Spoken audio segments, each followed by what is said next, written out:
going to read to you from my book, Splitting the Atma, Revelations on Yoga, and this is about Dharma, and I'd like to shed some light on what Dharma is. So Dharma is a Sanskrit word, and it means righteous lifestyle. And Dharma is how you would individually need to live your life in order to pay off your karmic debts and make yourself eligible for spiritual liberation. So, Dharma is how you must live your life to live it righteously.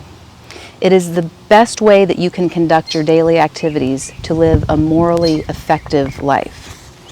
So karma is a Sanskrit word, and that means action. Karma is the actions that you take every day. And karma is the reason that you need to live out your Dharma.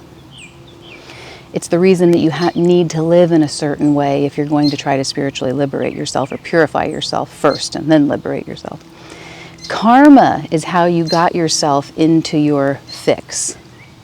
Karma is our debt. It's the actions that we've taken, the debt that we have accrued. And the result of that debt is called phalam.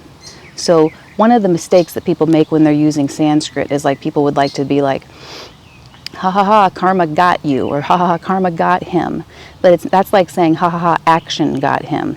And it's, in a way it's accurate, but what they really mean is ha ha ha, you got the result of your action. The phalam is actually what they mean when people say karma got him. Really, phalam got him. Karma was the actions that he took, the cause, to create that effect. Now the ultimate effect, in order to clear this debt, is Dharma, and it's how you need to live your life in order to clear your name, to clear your debt. So, karma is complicated. It's a mixture of your own actions, but not just your actions, the actions of others, as well as the prerogative of the deities that are related to your particular existence. And so, since karma is so complicated, Dharma is even more complicated, because as you act karma, you alter, with each action, you alter your righteous lifestyle requirements, your Dharma. So you have to be very careful and very cautious, very self-aware and gently but relentlessly self-scrutinizing and self-correcting. Keeping track of both your karma, the actions that you take, as well as how you have to modify your future actions in order to clear that karma, your Dharma. Think of it this way. It's like spending money on a credit card. Every time you make the action of spending, karma, your balance debt changes, doesn't it?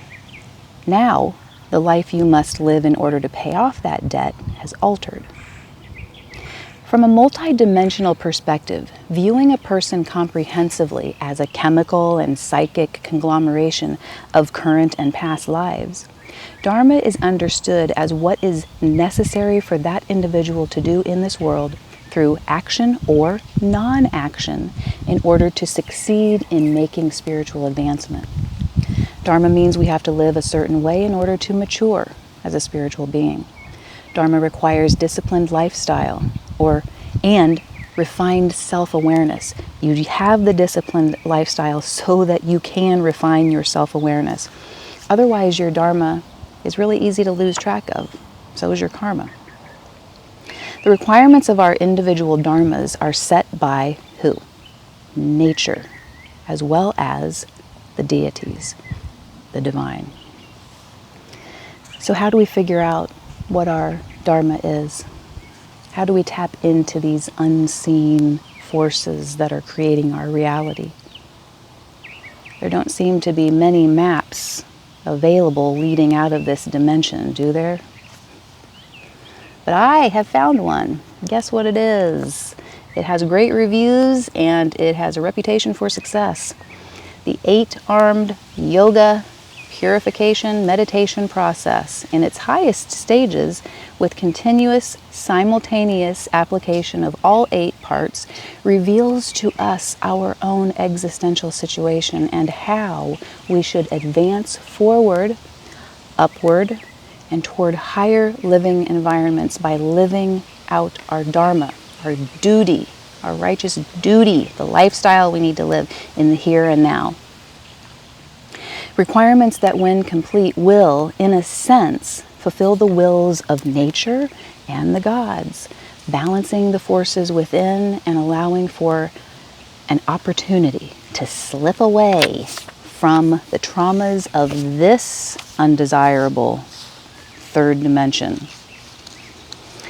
and find oneself eligible for an entrance into a higher dimension, or ultimately into the world of spiritual consciousness, also known as the Chit Akash.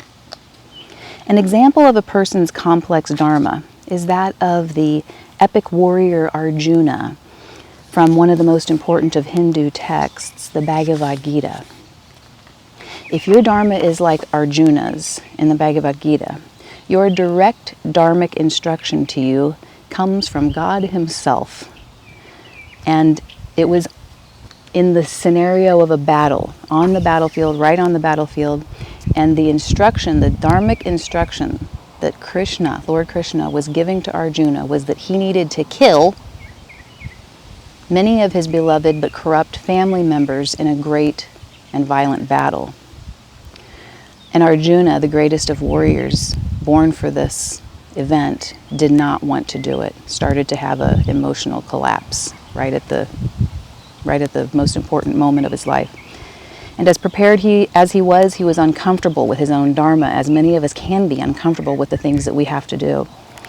And without the supernatural support of Lord Krishna right there on the battlefield, the supreme god of yoga, Arjuna would likely have abandoned his required actions and dug himself deeper into material creation and further away from his dharma, as many of us do every single day. So to make a long story short, if spiritual liberation from this dimension is what you're looking for, I can tell you that I've not come across another method more comprehensive than this yoga.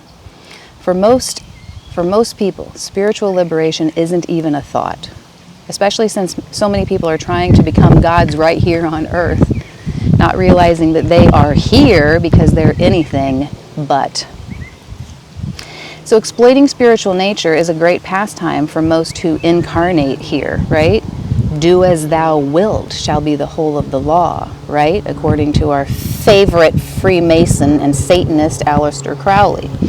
But yoga isn't about getting the most out of this world. Who wants to get the most out of this world? It's about the glorious self and its salvation out of here to a higher, more refined plane, less traumatic plane. An awakened core self, an Atma, knows that this here is not its ultimate abode, that this place is not its home, so it seeks its dharma and makes moves to be released from this dimension. It doesn't find fulfillment at this level.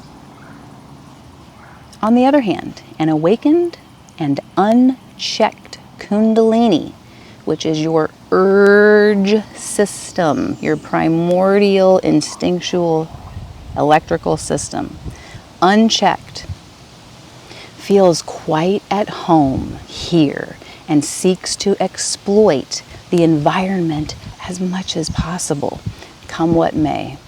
Eating, sleeping, sexing, defending.